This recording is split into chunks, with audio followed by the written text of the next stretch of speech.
metal frame, metal jamb, outward swinging door. We've got a setup down here showing us that we probably have a panic bar on this door, and then we can identify the carriage bolt pattern right here. 2 bolts marrying each other on both sides, more than likely a good indicator that we got a drop bar.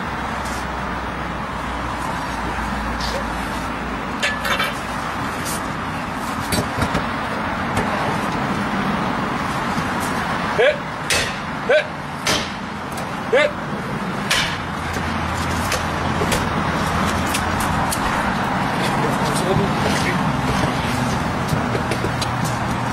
Hit! Hit! Drive!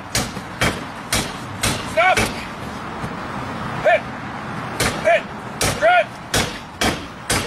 Stop!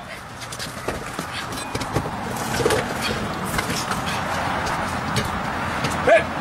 Drive! Stop!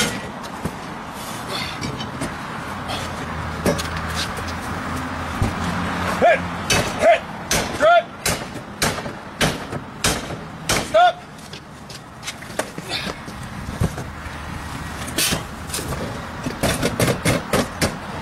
Strike vision. Hit! Hit!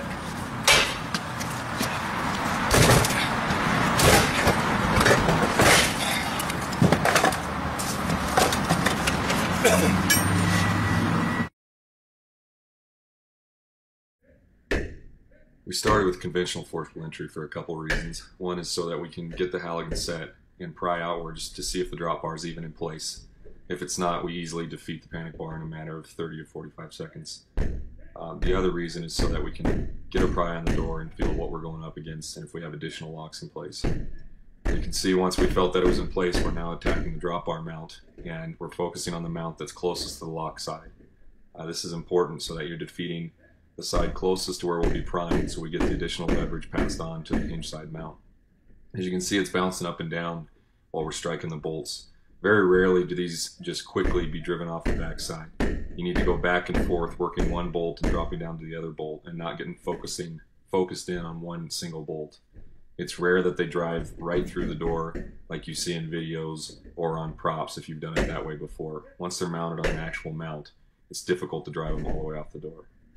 Once we've defeated it, we go back to conventional forcible entry and break the drop bar.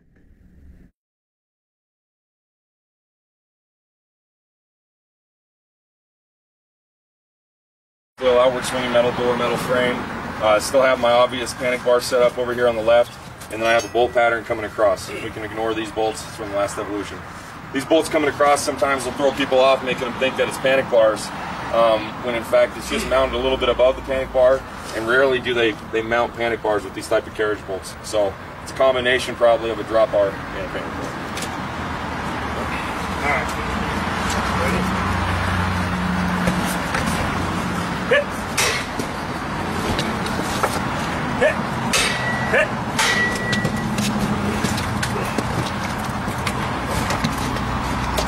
Hit!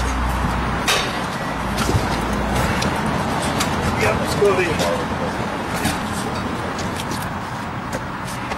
Hit! Hit! Hit! Hit! Yep, more.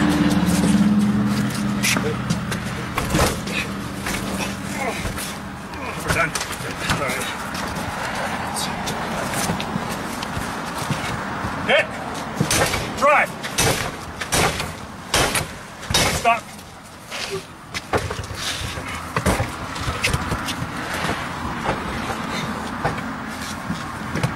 Hit! Hit! Drive! Stop!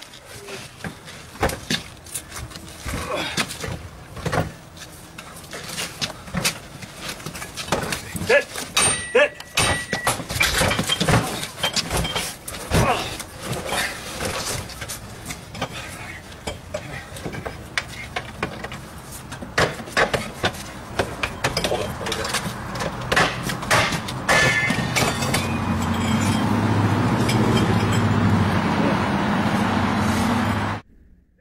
We're looking at the inside of the door again, this one with the 1/2-inch steel drop bar.